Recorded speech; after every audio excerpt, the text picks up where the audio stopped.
Well, what a week. You will have noticed new intro titles because I deleted sort of accidentally, all the iMovie framework for the previous efforts. But it goes before that. It's been 3 weeks since the last vlog, and in between that we've had Hero Roundtable Yarram, which was great.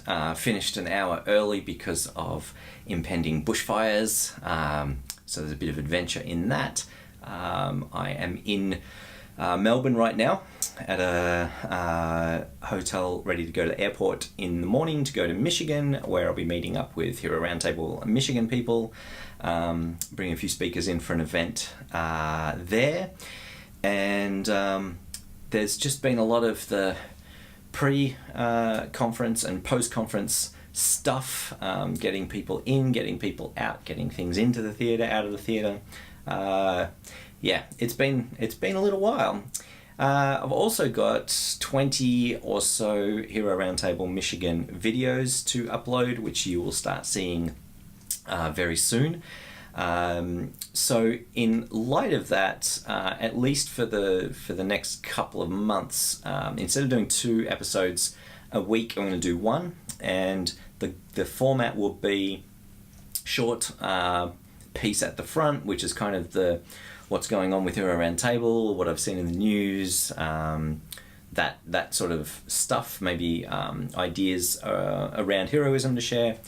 And then it'll be followed by an interview. So it's kind of combining the two vlogs into one, or 2 series into one. But you'll still have the option of just doing the short bit if you want, or if you want to skip my talking head, you can skip forward to a certain point, which we'll put in the descriptions to when there'll be another talking head with me.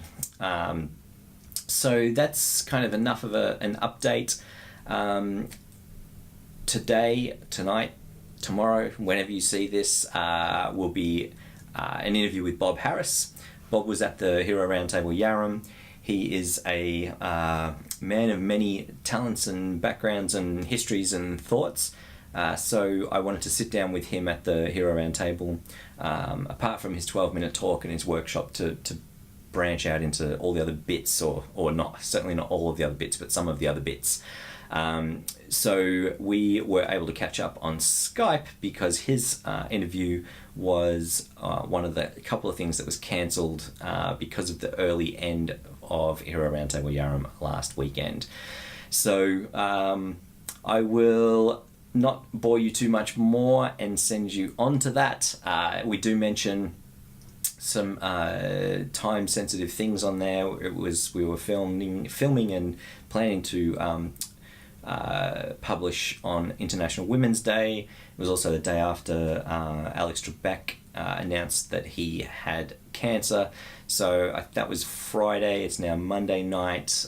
So we're a few days behind, simply because of my deletion of the iMovie stuff.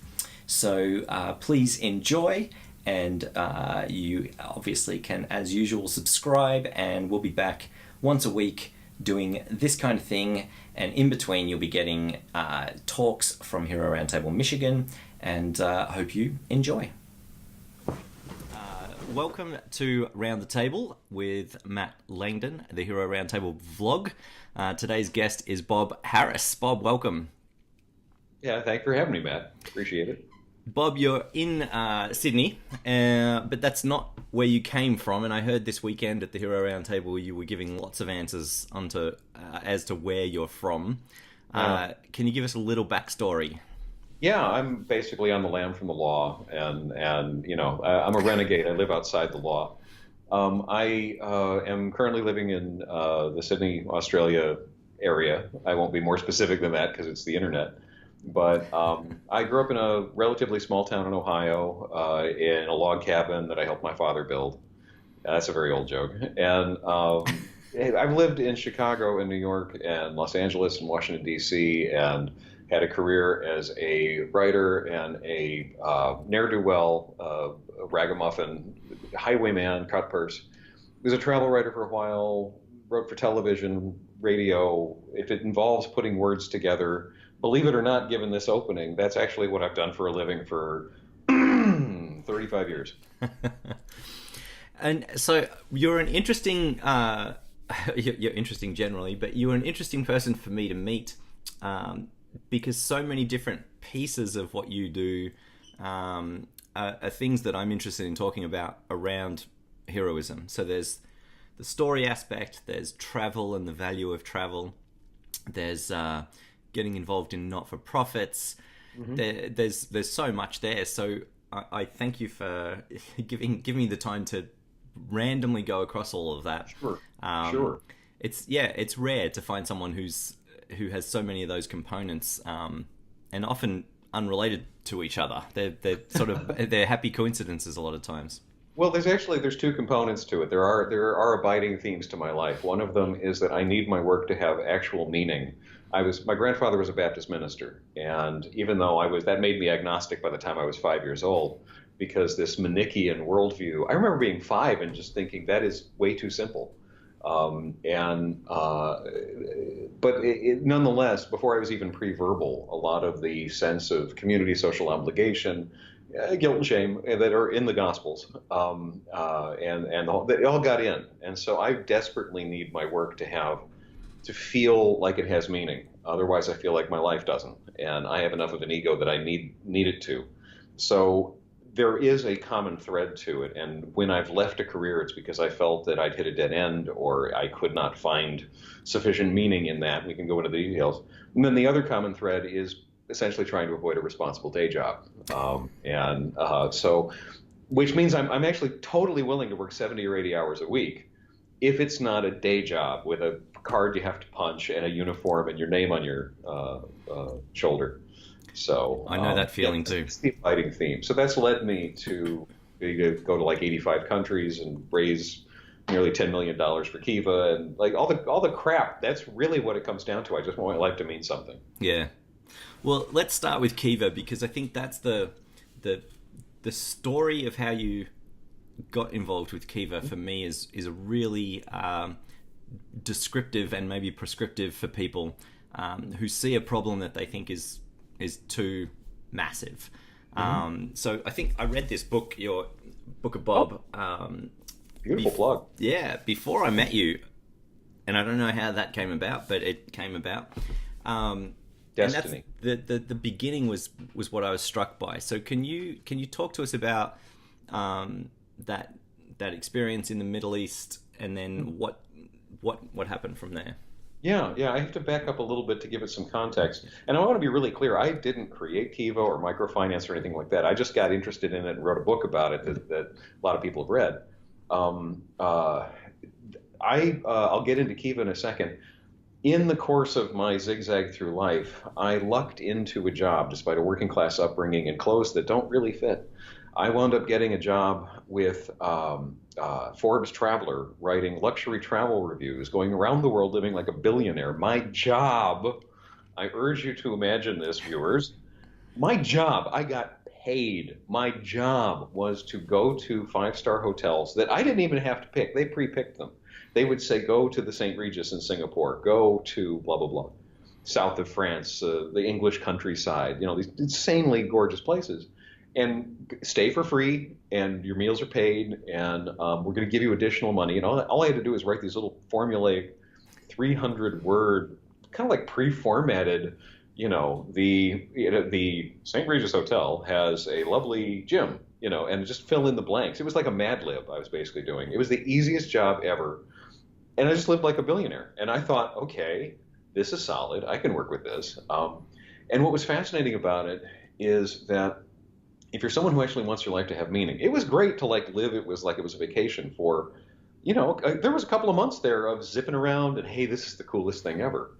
And I'm not complaining or belittling in any way. The wine was great. But there was this interesting thing that started happening where there's a sameness to it all, even the most fantastic thing. Our lives have meaning here's the meaning of life. I'll just say it in the first 5 minutes in your program. I really believe that our lives take on meaning to the extent that our efforts and our love interconnect. And when they do, we're happy and our lives have meaning. And when they don't, we're not. And it's that simple. I really think that one sentence. Um, uh, and there was nothing I loved or cared about. I mean, the food was great, but there was no purpose to any of it. And I have no problem with wealth, but wealth without purpose, I have a real problem with. So as I'm bopping around, also the travel started taking me to places that aren't the south of France, and even France. There's homeless people and crime and stuff like that, and wealthy are insulated from that. But then as you start getting into some of the luxury resorts in some less prosperous countries, you're cheek to jowl with real human misery while you're living in all the billion stuff, and then it starts just feeling super icky. And there's a photo I took one time of a homeless guy in total desolation, sitting after having spent the night sleeping rough, literally leaning against the Plaza Hotel in New York City. And there's rich people walking past him. And it was just like, yeah, that's who I had become. I was one of these people. And it came to a head. I was in Dubai, which is, one of the wealthiest cities on earth. And I had just stayed in the Emirates Palace in Abu Dhabi, which is a $3 billion hotel so large that it's best viewed from space. It's so enormous. That's more floor space than the Pentagon and like a kilometer of private beach. I went skinny dipping in the Persian Gulf, which, by the way, feels great. Really good. And I'm staying there, but I'm actually skinny dipping in the Persian Gulf, and I had just learned, this is really true. They actually, they do those gold pastry shavings that they put like on really super fancy desserts. They actually feed you gold if you're that wealthy. The PR guy I'd met with for the hotel told me, I'm trying to remember the exact number, it was 5 kilos of gold that they go through in a year of just in pastry decorations, 11 pounds. And 11 pounds of gold. And I did the math and compared it to how much my father's annual income had been his entire life. And gold is indigestible. So after you consume it, it goes right out into the toilet and into the system. So it worked out to, I forget the exact number, but it was like 100 lives of men like my father were being, literally that much was being flushed down the toilet every year. And I was just like, oh my God, the world is so messed up. I didn't know how to continue. It was actually becoming very stressful. And then I was staying in Dubai, and that night my gig was to have the world's most expensive coffee. And the level of excess here, the fanciest coffee on earth is made from cat poop, civet poop, actually, harvested from the forest floor in parts of Indonesia and Vietnam. I have no idea how somebody figured out that made coffee. I don't know. I have no idea what else. It comes the poop of an animal, and you pick it up off the floor, and something about the animal's digestive system softens the enzymes and creates the world's most delicious coffee. And I have no idea how many other things they tried first, and I don't want to know. So I went and had the civet poop coffee, the Kopi Luwak. It was, by the way, it was fantastic. It was the best thing I ever had that came out of something else's butt. It was absolutely the best thing, which, by the way, is a really short list. And but on the way there, I was walking out of the Fairmont Hotel, and which is not quite super fancy. It's just mega fancy, but it's not ultra super fancy. But they've got like the world's most expensive cognac and whatever. Hand gesture, I do now off camera, and leaving this fancy hotel, I'm walking down the street, and it's like 40 degrees Celsius, 100 degrees Fahrenheit at 9 o'clock at night, and it's humid. It's sticky humid. It's really uncomfortable there. And the guys who are building these places all work like 12 hours a day, 6 days a week. They live in these labor camps, and they are these shriveled men from South Asia, India, from East Africa, who have come in on temporary contracts, and a lot of times their passports get taken from them, and they essentially slave labor. But they signed up for it because they get paid the glorious fee of like $6 a day. For that, and the thing is, back where they're from, people live at a $2 a day level. So the strategy they have is they want a better life for their kids. And so if they can work for $6 a day and live cheaply on $1 a day staying in the labor camp, then that's at $5 a day they can send home, wire home, and even after the horrible usurious gouging fees and so on, they can double or triple their children's living standard. And so they are giving up their freedom voluntarily. They are giving up, knowing they may literally be worked to death. And more people are dying to build the stadiums for the Qatar World Cup by the time it's held than had died in America on 9/11. It's brutal work. The caskets go home daily. And they sign up for this because they love their children. And I'm walking past that to go drink a $75 carafe of coffee. There were 4 men sitting in the street, sleeping rough because they had missed their bus home. I guess there's a little van that takes them back to the camp. So they were sleeping out in the heat and supporting each other before having to get back up in the morning and do it again for 12 hours. And they looked crumpled. And I wanted to do something about it, and I couldn't even look at them. And I went and I had the fancy coffee served on ostrich skin tablecloth. And it was fabulous and delicious and guilt-ridden. And I walked back, and I mean, I have all the privilege. I've had all the luck. Look at me, blonde hair, blue eyes, straight, male, everything, right? I just won the birth lottery is all. I didn't have any more right to any of this than they did, and I know this in the fiber of my being. And how do you bridge this?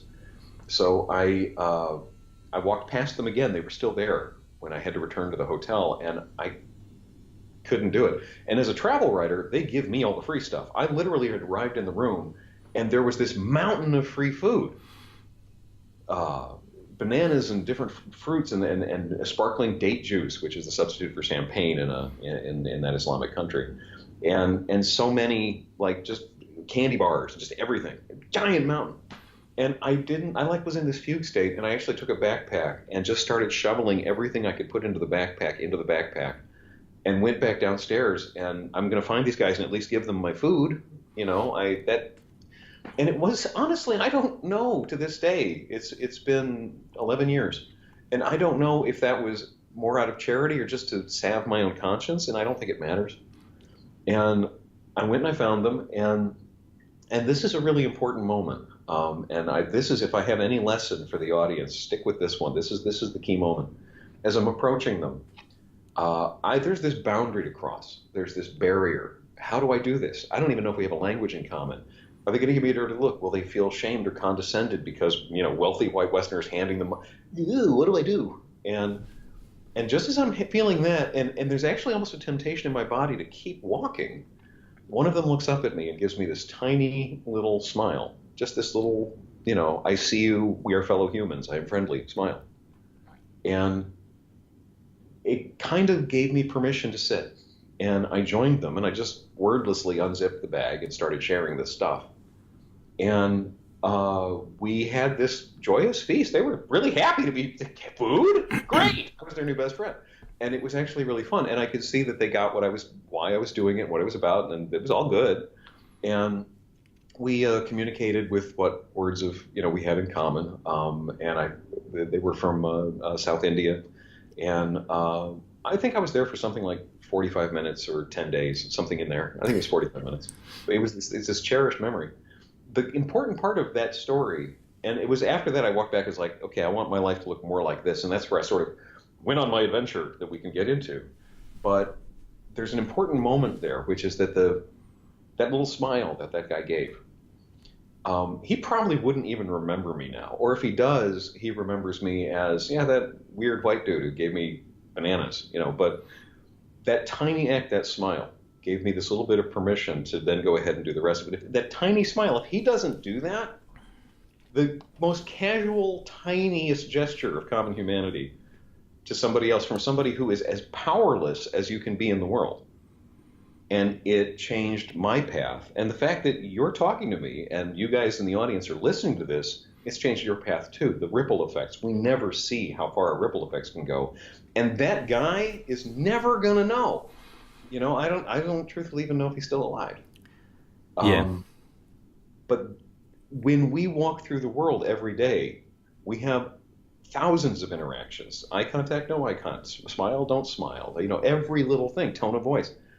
And if we never know, we will never know which times we're actually helping or hopefully not hurting somebody by our conduct. And it is I truly believe if you just take one day and pay attention to how many interactions you have and how many times your mood is changed by the most casual interaction, you actually can realize how much power we actually have. We do change the world every day. It's just a question of, how much and where are we and whatever, but we truly do in ways that we may never fully realize. So there's a certain act of faith in doing all of this. And then to continue just talking, thank you for just winding me up and setting me loose. Well, let me do the opposite of that. Yeah. I think what you've hit there is such an important part of the work that we do in the hero field, and that is that commonality, that interaction, and so much of why people don't help when they see someone who needs help is that fear of connection, intimacy, or what, as you said, as you walked up, maybe I should just walk past. I don't know. What are they going to react? How we make all these guesses before giving the other person a chance, or the other people a chance. I think that's such an important part, and I think I recommend your advice of going out and just smiling and seeing what happens. And I found it myself. I went through a month of just becoming more and more insular at the end of last year, and it really affects your mentality. And when I started going back out into the world, it just changed things, because you just start talking to people and they talk back, and you just, oh, you do that, oh, you do that. One of the photographers at the Hero Roundtable this weekend, I only met the day before and found out that she took photos. And there she was all weekend taking photos. Yeah. So there's so much of that human connection that we are nervous about or scared of, or just don't even know what to do. And I think practice makes perfect along those lines. Well, there's a very simple thing, which is that if we are reaching out to another person, we are going to be changed in the interaction in some unpredictable way. We don't know what that change will be and whether it'll be positive or negative. And because we don't know, that's where the inherent fear is. If you have emotionally a sense of safety about yourself, then the interaction is safer and the other person cannot actually really hurt you. And so a lot of changing the world also has to do, and boy, this is going to sound really new agey and I hate this crap, but there is a lot of truth that if you do emotional work on your own health and boundaries and sense of personal safety, that also translates into the ability to talk to strangers, look people in the eye, interact in a positive way, even when someone, and just be present for people in ways. The ability to be changed. And think about, the next time anyone watching this, if you're walking past someone on the street and you have an urge to help, or whatever it is, or if somebody you want to talk to, they're hot, whatever, check in for a second. If there's a shyness there, why? And it's almost entirely fear of an unpredictable change that will come in the next minute or two that may affect my life for 5 minutes or 5 years. And so that's where, okay, let me work on that. And when you work on that, then you increase your ability to go out and have superpowers. And I don't have superpowers, but someday. That's the plan. So letting you back onto the talking. You're about to get into the part that really first grabbed me, and that is that you were faced with a problem that was massive, hard to understand, certainly impossible for you alone to solve, and that is another, I think, common experience for people as they say, "Oh, climate change, I can't do anything about it. Right. Plastics in the environment, way too big for me." Racial discrimination, I mean, what can I do? So talk us through those next steps. You've had this life memorable meal. What happened? Yeah, so I'm in Dubai, and in the days and weeks after this interaction with these guys, I was thinking about, okay, so what's the structural thing? What can be done? What's the solution? And well, it's not something that can be changed by acting with the local Dubai government. Other workers will come in and be exploited in other countries. It doesn't get to that. Really, the fundamental reason, the main issue, was just the huge wealth inequality. And these guys would not have signed up to be there and do this near slave labor if the local economies were better in southern India and in Pakistan and all the countries they came from. So now I'm thinking, and I'm actually literally thinking to myself, as ludicrous as this sounds, but this should, anybody who's thinking, God, what can I do about climate change and pollution and whatever? I'm actually walking around thinking, okay, so what can a guy from Ohio, the son of an auto worker and a mother who worked for minimum wage in a dime store, um, what am I going to do to fundamentally address economic inequality in probably like 100 countries from the ground up so that those economies are stronger so that people aren't forced into this, oh, God, that's too big. Ah. So time goes on, and I actually, to be honest with you, to not portray myself in any heroic fashion, I actually kind of tried not to think about it for a while. If I'm totally transparent with you, screw it. Too big. And there was this moment I was in Singapore was a subsequent stop, and I'm riding around in the back of a Bentley Continental Flying Spur, which is this it's a limousine that has a manufacturer suggested retail price 3 times the price of my mother's house, and that does 0 to 60 miles an hour in I think 7 seconds, despite the presence of a refrigerator in the back seat. I mean, we're just talking the most ludicrous. And I'm being whisked by a white gloved driver, with a livery driver from the airport through all the VIP stuff to the fancy hotel. And in Singapore, there are like Tamil day workers from southern India, and there's these 3 guys riding in the back of a truck. The photos in the book, and they're giving me the stink eye, because they're going to go work and sweat, and I'm sitting there, and I my heart was with that. It's just there's no escaping it. So I was getting to the end of it, and I was going to quit the luxury travel stuff, and I had made this commitment to myself. I have had some financial luck in my life, not just privilege, but I was on a game show in America and won a bunch of money. I've been on several of them, and I have not had to economically stress very much since. I was on Jeopardy, and other wonderful lucky breaks in my life. And so the amount of money that I made as a travel writer after taxes and everything, I had like this $20,000 nest egg that was really, I can put this somewhere. Do I give it to the Red Cross? And that's a lot of money. And what can I do? I want to do something with it that counts though, because it's a lot of money. And I didn't know what. And I looked at, and right then, it was 2008, the internet, social media hasn't taken over yet, and I was in Tiananmen Square in China, actually watching tourists all taking pictures and storing them, so once they got out of China, they could upload them and show their friends. And I remember thinking, well, God, what if there was some way if people's needs could be uploaded to the internet, and somebody could, and then people could just, we crowdsource the whole thing. By the way, Kickstarter didn't exist yet. Crowdsourcing didn't exist. That was not a thing. And I'm not saying I invented crowdsourcing, but I had a similar idea. And then it crossed my mind. I'm sitting there going, wait a minute, somebody already does that. And this is the lesson. It's somebody, whatever it is, climate change, pollution, education, whatever, somebody already does that. Find them.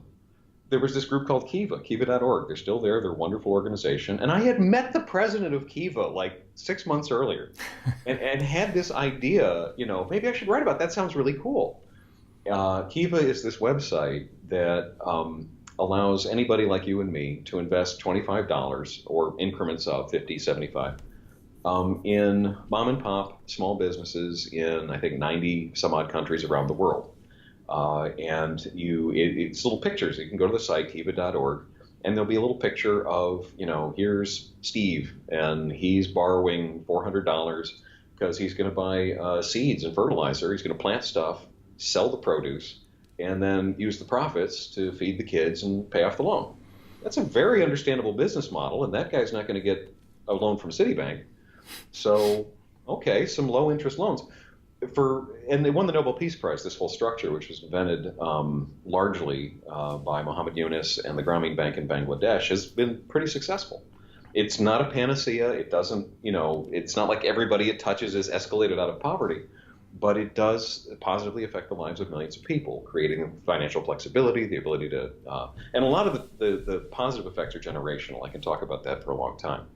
So I just knew a little bit about it. All I knew is, oh, there's this website where you can, and that addresses it from the bottom up. And I started thinking, okay, well, maybe. So I contacted Kiva, and I'm a writer, and I wanted to write something besides the thread count at the Fairmont Hotel is, 7 million. I wanted to do something valuable. So I contacted them. I said, listen, has anybody ever made a bunch of loans and then gone into the field? I had a bazillion frequent flyer miles stored up. And then gone out to actually find the clients and just ask them, hey, is this working? How's this going? And they thought it was kind of a cool idea. Nobody had ever done it. And so I spent the next couple of years, after having gone around the world as a luxury guy, I went around the world visiting people who lived at the $2, $3 a day level. And it was so much better. It was the amount of joy that came out of that was so much greater. And I spent literally exactly what it sounds like. I would find the Kiva field partner and explain what I was doing, and they would kind of look at me like, well, okay, and sort of like a little skeptical, but all right, and there'd be a translator usually. And we'd go and knock on somebody's house, and hi, I'm Bob. I'm from Ohio, and I'm here in Dar es Salaam, Tanzania, to ask about, how's your how's the kite making business going? Can I say hi? And what was astonishing and amazing and heartwarming and was that 100% of the time, like literally 100% of the time, there's nothing else that ever happened. People on 5 continents, dozens of countries, places I was scared to go, would kind of look at me, sort of look at the translator like, yeah, is he for real? Yeah, well, come on in. And like in an hour, I'd be making their stuff with them and playing with the kids and and it was incredible. And both, it was a double-edged sword in some ways for me emotionally, because we are all the same. If you have some ideal that all of humankind is really very much the same, yeah, we really are. We're all trying to make a better lives for our kids. There's nothing else going on. We disagree massively about how, but that's the crux of it. If you greet people on that level, magic happens. But if you think about it, and we are really all the same, then the wealth inequality and the injustice in the world is exponentially more heartbreaking, and you're more motivated to do something. So that's what that whole journey was.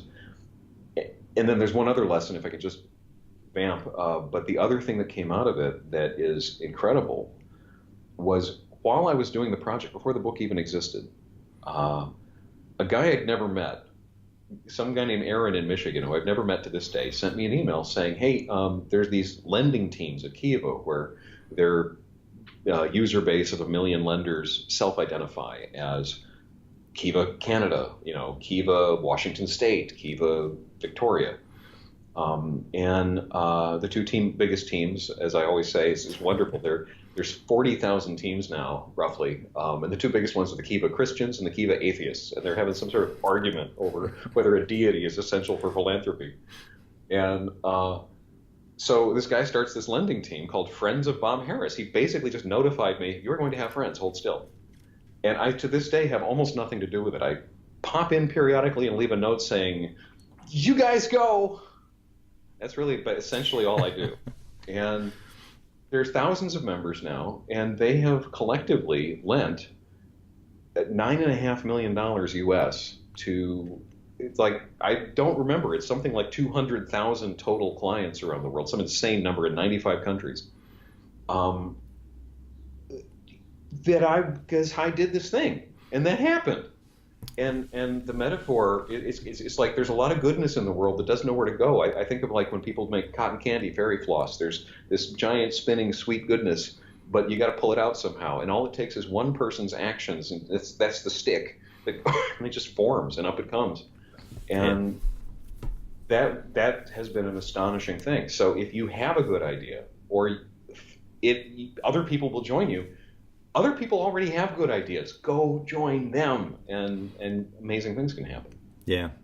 So I think that to summarize, and because I think that there's so many good points in that, the first thing was that you kept thinking about the problem and were able to reduce it from the sort of the first impression of, oh my God, we've got to change this government, to, hang on, the core problem is this.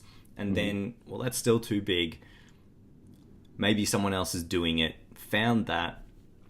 And then I think the telling the story of the people that were involved and your ability as a storyteller then brings all these other people to the table as well. So I think that's maybe a good segue into the story part of the segment, or the story segment.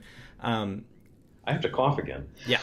I still haven't gotten over the cough I picked up from the wildfires. Yeah. So onto story, I think one of the things that you shared at the Hero Roundtable as well is the power of story and how to tell a good story about your idea or your work. When did you start being paid to write fiction? Because you've done TV shows, movies. When did that start, and how did you learn to craft effective stories? It's entirely self-taught. That's not completely true. I never went to school for it. I've had a lot of mentors. I've had a lot of people I could ask. So let me say that. Let me retract. I was very fortunate. In the summer of 2000, I became friends and remain extremely close to a wonderful writer named Jane Espenson, who lives in Los Angeles and is my best friend on the planet. And she was at the time writing for a show called Buffy the Vampire Slayer, which was in its third season and was not the big cult thing that it is now. It was actually like the least viewed show of the week on Warner Brothers Network or CW or whatever it was airing on. And so this guy, this not very well-known writer named Joss Whedon, I got to go hang over at the house. He had these get-togethers where everybody would go watch the show. I would sit and watch Buffy episodes in Joss's living room, which when I tell people that now, and he's like, this huge, enormous, film director, I've had incredible luck. I mean, insane luck, and I don't pretend otherwise. Joss never taught me anything directly, but getting to sit there and absorb and listen and pay attention, and I did. And I decided then that there was I had been writing to that point. Everything had been nonfiction because the world is a serious place. We don't have time for fiction. We have to change things by talking about facts, and we all know how well facts work. It convinces everyone. That's why Thanksgiving and holidays with families are so easy, because facts are awesome. People always listen. So I'd been at that point doing radio, I was doing these 1-minute commentaries, which took the form of a story. You still have to kind of explain a hero, and you kind of have a goal, and here's where we're going. And if you have 1 minute, you got to really be focused with it. But it never had the effect that I wanted to. I never really had much feedback from that where somebody said, "Oh my God, this changed my life." And I want my life to have meaning. So then there was this episode of Buffy where Joss had introduced a lesbian relationship into the show. And at that time, if NBC had done that, if one of the major networks had done it, they would have put a huge frame around it. And in so doing, in this attempt to be magnanimous, they actually would have othered the people that they're claiming to help. The more you know. And, for more about homosexual relationships, here's some sources. Joss didn't do that. He was wise enough. He just put in the show. These are people. And it wasn't part of the plot. They're just gay. They're just there. That's powerful. That's the power tools right there. And I looked at that and I thought, that is some clever stuff. And that's how you do it. That's how you change stuff. That is how the evil, insidious Hollywood people get their hooks into the culture. And I said to myself, well, yeah, I want to learn how to do that. And that's when I made the transition. And I had been writing long enough at that point that it didn't take me long to figure out, to learn the basics. I wrote one spec script and got hired at CSI, the #1 show in the world. Nobody pulled any strings. They liked the script and off I went. My agent was a guy who'd just come out of the mailroom at William Morris. I was like his first big client. And I was suddenly sitting in the writer's room on, at that time, the #1 show on earth. So it was really being thrown into the deep end right away. That was a learning experience in many ways. No time to get into that. And then from there, I've been honing and learning and writing stuff and script doctoring. And my IMDb is tiny because most of the stuff I do is NDA'd and I can't actually talk about it. I'm not credited on most of the stuff I do. So, and then I wound up kind of like formulating everything I'd learned into the simplest thing I could when I was writing at the. I was hired about a year and a half ago to come in as an instructor at the International Film Schule in Cologne, Germany, and start teaching screenwriting. And okay, how do I teach this? What's the most important stuff? And I boiled it down ultimately into a really simple mnemonic and metaphor that as an entree into how to frame everything from your charity's mission to personal branding, just basically telling any story, the important components. And then from there, you can branch off and learn all the other stuff. And that's what I often share in some of my short things. Yeah. So so the two parts of storytelling that are important for what I try to do is the story and the power of story, but there's also the hero role in the story and the Joseph Campbell's hero's journey and that sort of thing. And so I'm wondering, what thoughts have you got around how to create a hero that resonates and that lasts? And so Joss was he didn't create Buffy, but he he did. He did create Buffy. Did he do the movie as well? He did the movie. Yeah, that's Joss's. Yeah. Scratch that then. So he's got he's got a character there that's endearing and enduring. And I over the years I've seen so many attempts to bring in anti-heroes or bad heroes, and you see. Yeah. I think especially in superhero movies with women, we get this, well, the villain is the sexy, cool one, so we'll make a movie around a villain, and then they realize, well, hang on, there's no hero story here. Yeah. What do you do when you're creating a story and you want the hero to be enduring? Yeah. I really strongly believe the evidence is fairly clear that, look, when we go to a movie, we sit down in the audience and we either invest or we don't, depending on how much we genuinely identify with the protagonist. Do we see ourselves in this story? Do we empathize with the goal?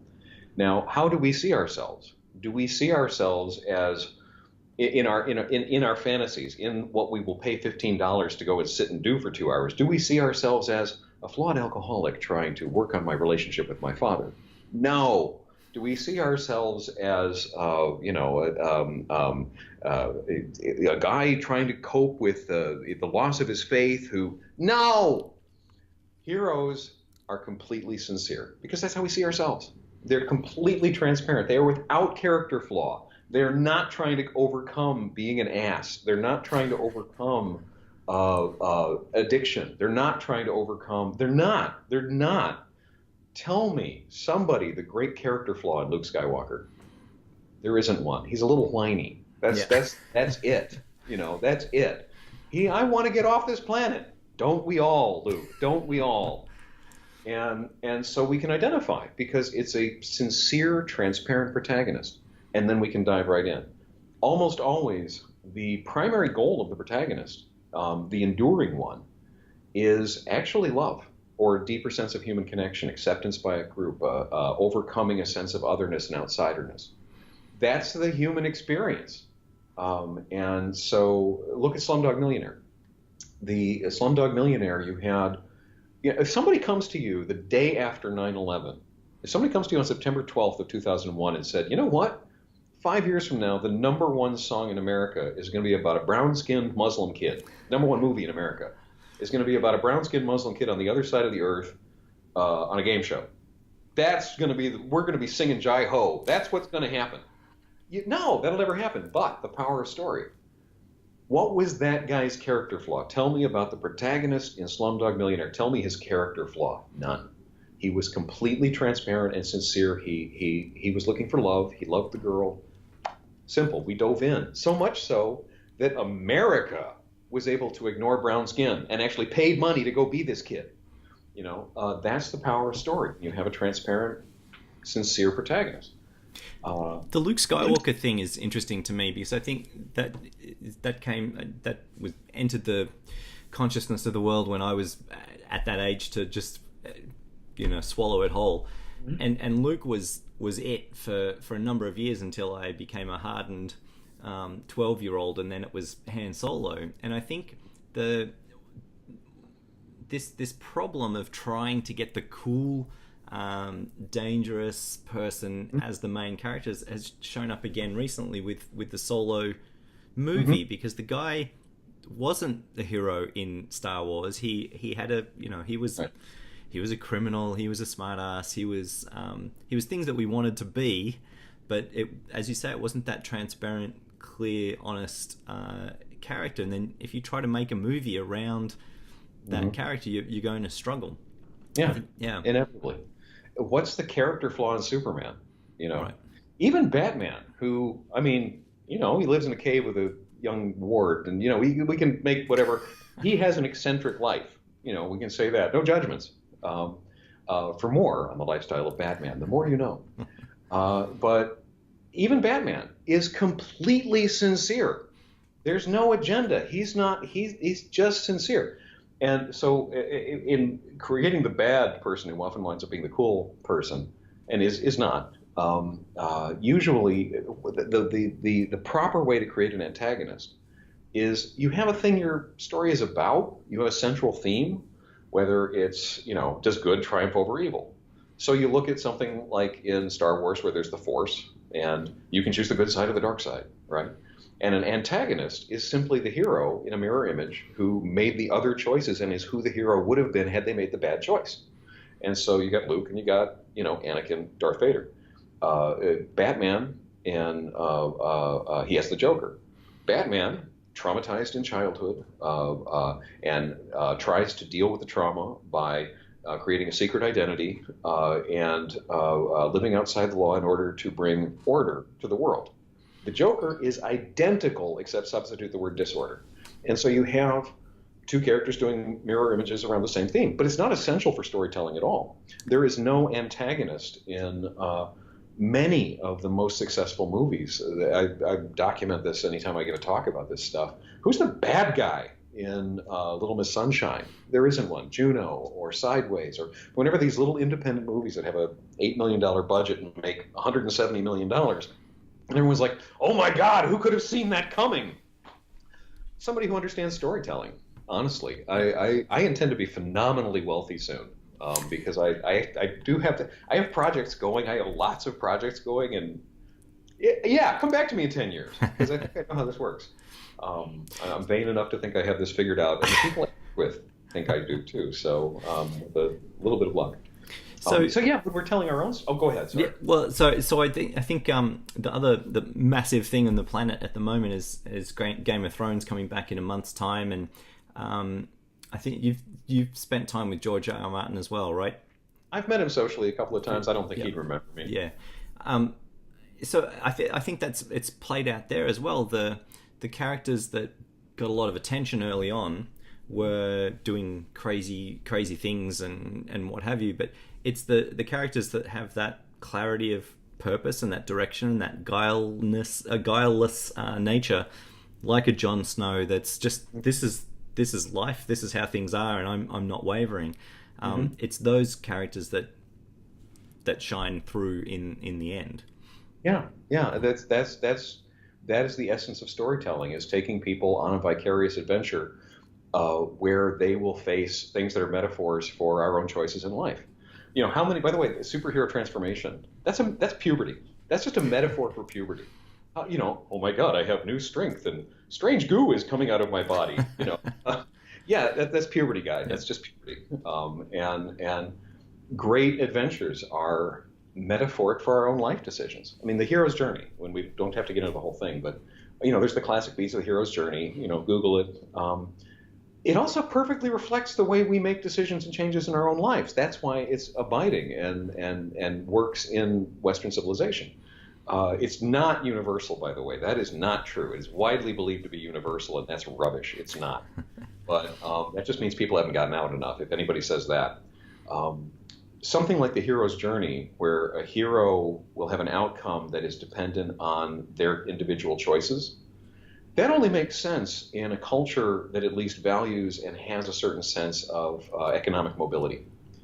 and class mobility. If you are in a culture that does not have economic or class mobility, that story does not resonate as much, which is why telenovelas, where you're not having enormous outcomes, you're having people working on family relationships set in some exotic locale where we want to be. That's why those succeed really, really well, particularly in a lot of the developing world, is because they have a different narrative structure that actually more matches and resonates with the lives of the people within. Everybody has an evil sister. Everybody has, a twin. We can do that. Yeah. But in that hero's journey, there's the call to adventure. You are challenged in some new way, and there's always a refusal of the call. And then there's debate, and then there's acceptance of the call in the beginning of the adventure. I could go through the rest of the steps. But what happens in our lives when we have something we want to do? We don't want to do it right away. We got to think about it, and then we do it. That's why it works. Yeah. I met those guys in Dubai on the street, and I had a call, and I was ready to refuse the call, and there was a little debate, and then it's just how life is. Yeah, absolutely. So I want to be cognizant of your time. I've got two more shortish topics to cover. And so the next one is around character, and I think how that relates to public life for those with a bit of fame. And you've had a long relationship with Alex Trebek, and you mentioned Jeopardy earlier. And yesterday he released a video saying he had been diagnosed with stage 4 pancreatic cancer. Why does Alex Trebek, and maybe you've already just answered this question 10 minutes ago, but why is he still who he is? Why is Alex Trebek still Alex Trebek, and we can look 20 years ago? Why do we resonate with him? Why is he such a lacking controversy? Yeah. I think there's a bunch of reasons for that. I mean, some of it is simply the brilliance of the game that he hosts. It was extremely, when Merv Griffin created the game, and I'm going to get to praising you in a minute, Alex, if you're watching. There's praise coming. But the game itself is really well designed, and so there's instant play along. When Merv Griffin created the game in 1964, they did lots of testing and everything, and really worked out the structure really well. And then the way the game is broadcast, you are playing along at home. You're the hero of your own adventure. You see the clue and you get to try to answer it. And because the contestants can't interrupt, you get to see the whole clue and you get to compare yourself. And so it's a highly participatory event. So that has a lot, to create a framework in which an Alex could exist. Then in walks a guy who is extremely bright. He is so much brighter. He's also humble, and he's a nice guy, and he doesn't sell himself as like, that guy knows that stuff. People think it's just because he has it all in the cards. He generally really actually does know it, and not just because he's been hosting it forever. He's a really bright guy, and he's genuinely nice. I mean, most of the people I've ever met who are that famous for that long may not be, that tends to get to people. And Alex has, in 35 years of hosting the show and 50 years in public life, you can't point to an incident. We are this social media society where, I coughed, and that's going to be on the internet here forever. And you can't point at anything. He's conducted himself with, dignity and grace and some humor. And he also has the humility. This is one of the key things about hosting that show that is not appreciated by most people. He stays the hell out of the way. People are playing the game. Once that game starts, Alex has the humility. If he ever does inject a side comment, it actually kind of stands out because it changes the flow of the game. He has the humility he knows that show is run by the players, not the host. The host is a waiter. I'd like potent potables for 600, Alex. Oh, yes, please. Let me bring that to you. That's really how the host runs on that show, is he's just dishing up the meats that they're ordering. And so the players, they have to have a sense of that this is going to run smoothly in order to be able to concentrate. And Alex, when they take 5 shows a day, 2 days, so 10 days when they do a shooting thing, there would be 10 shows in 2 days. And the 5th show of the second day, when he's just done 10 shows, he is as professional and focused and sharp and playful and supportive as he was on the first day, the first show a couple of days ago. I've been to enough tapings. I've seen it. He is absolutely the consummate professional. He treats people with respect. He's not flawless, but who is? I don't know how you ever replace him. honestly. And so this is why, and I'm sending this over to the show in an email shortly. Part of what he does for a living is deliver bad news. He has to tell people every show, "Ooh, sorry," and he has to mean it a little. And there's 2 contestants who lose on every show. There's only 1 winner, so that's 10 people losing every day when he goes to work. And imagine that. I mean, imagine, and you got to stay, keep that going. And you're dealing with real human beings who, they're trying to pay for college, they're trying to pay for health care, they're trying to pay for basic human things we should pay for in America. And he has to, "Oh, sorry, you're not going to go to grad school." That's essentially what that is. And he has to just do that with grace and whatever. And in a way, the people have commented on how graceful his announcement was of stage 4 pancreatic cancer. And it's actually part and parcel of what he's been doing for a living for a very long time. And that's why I really hope that 20 years from now, if I'm diagnosed with cancer, I want Alex to be the one who tells me. Because he'll be good at it. Yeah. And hopefully he'll get there. Do you have any insight into where that humility came from? He's Canadian. He's Canadian. It's such an important component of heroism, and you talking about heroes in stories before, about that directness, that transparency, and humility is part of it. Luke Skywalker doesn't run out to everyone and say, I'm the hero. So apart from Canadian, it's not something that you practice. There's got to be some motivation there from something, but it's often hard to get that, right? I might disagree with you slightly about whether it's something you practice. I think it can be. Good. I think it can be. I'd like to suggest an exercise for people in terms of how a small practice can be transformative, and it can be for almost anything. And I'm not selling myself as like Mr. Wisdom here. Anyone who's ever been in a relationship with me knows otherwise. But that's excessive humility. I'm okay. But that's episode 2. Yeah, I'm all right. But only that. Anyway, but try this. Do try this at home. The more you know. Get up one morning and start filtering for happiness. No matter how crap your day is, you're going to go out and interact with the world. And if you're riding the bus or you're walking on the street or whatever, just keep your eye out for anyone else who's happy. And just notice it. Don't even try to participate in it the first time. And this is anything. Somebody who's just listening to something on their phone. I almost said iPod because I'm elderly, and they're just enjoying the music. Some lovers are holding hands. A mother is pushing her child and she's not particularly having the greatest day of her life, but you can see the love. The small smile when the person who's giving you the coffee at the Starbucks, when they actually do smile at you. Start looking for them. Start paying attention to them. I almost guarantee that within a couple of hours, your mood will lift because you are just looking for happiness, and it is out there, and other people do have it. The next step is after you've done that for a day or two, and it takes conscious effort. It takes cognitive load. It can be hard to do it. But I'm not ashamed to tell you, I've suffered from PTSD. There's a TED Talk people can look up. I've been through major depression. This actually is a thing that works. When you do start finding little bits of happiness in others, just try it on. Just participate in it. Notice it. Let it be present for you.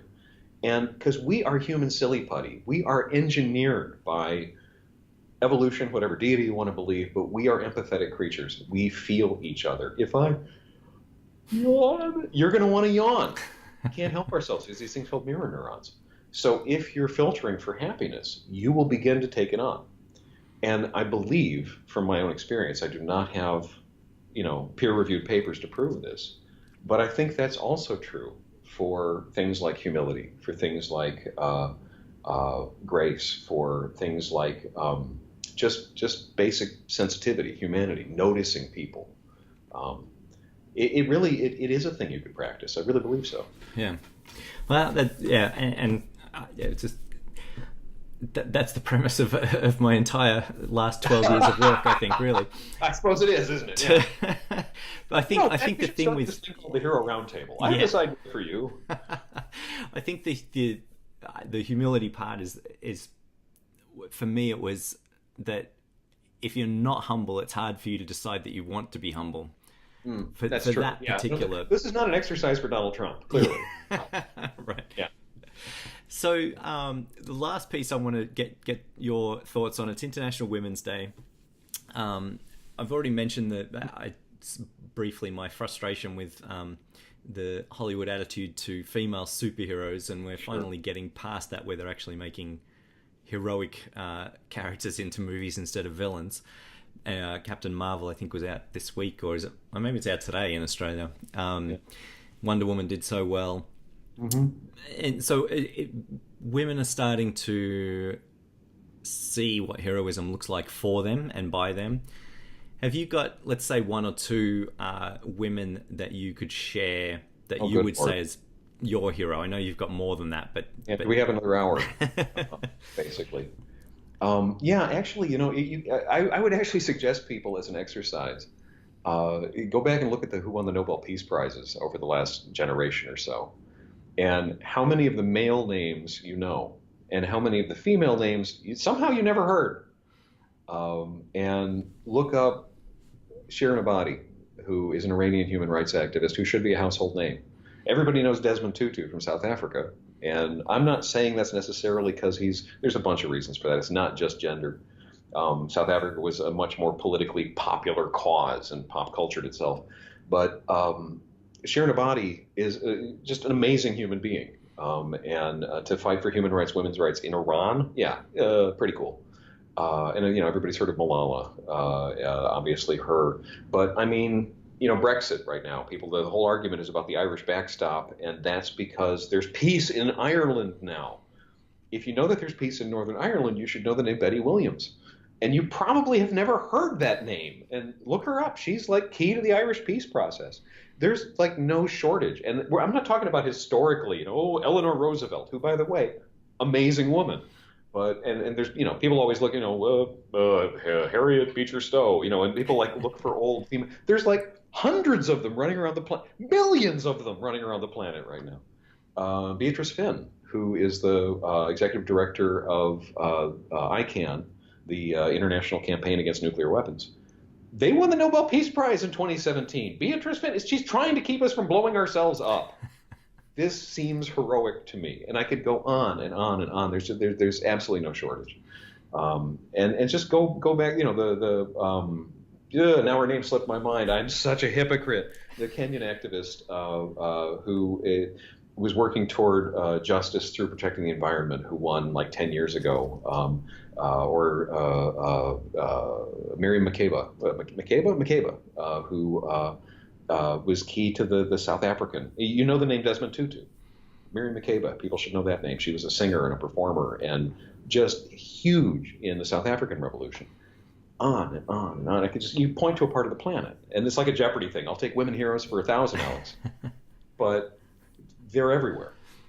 And it's kind of obscene the way that they just get marginalized, the same way that there's all these stories of the women, Hidden Figures, the women behind the NASA program, the movie, which was highly fictionalized, but those women, for real. And that genre is starting to become a genre. Thank God, it's needed. And history's full of these stories. And, it shouldn't be like that. By the way, go ahead.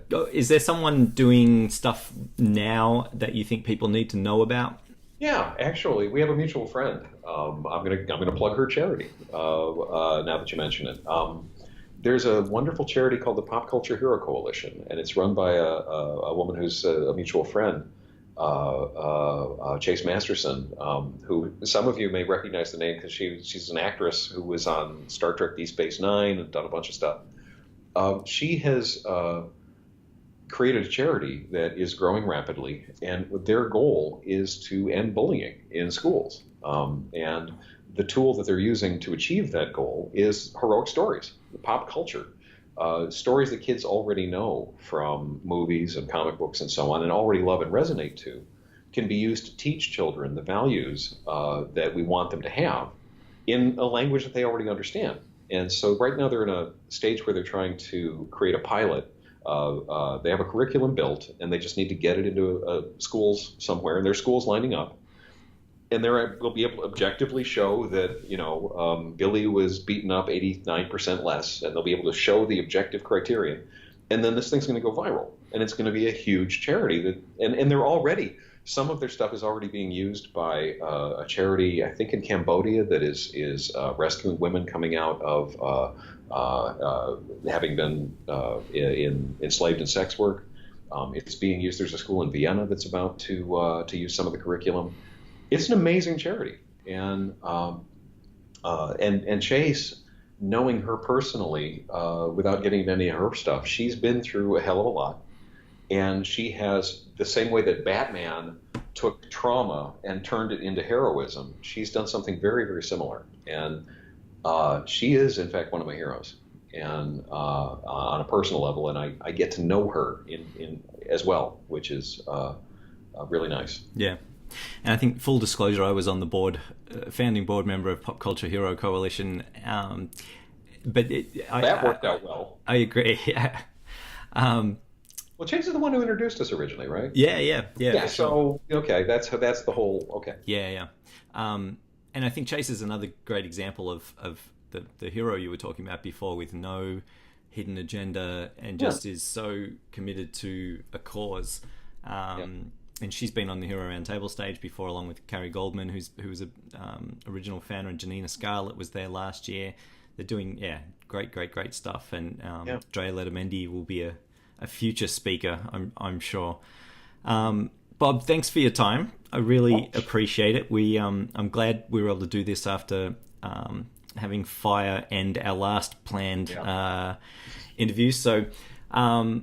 Thank you very much. I appreciate you being here. I appreciate you coming down to Yarram last weekend, and we will keep bumping into each other around the world. Yeah. Well, yeah, thank you for what you're doing. I'm honored to be a part of it, and and it is this kind of like gonna change things, gonna do things. This is how stuff happens.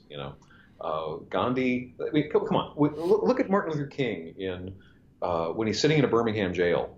He's a black guy in a jail in Birmingham, Alabama. He is not the most powerful human being in the world at that point. And look what he did going forward from there. Gandhi, jailed for sedition.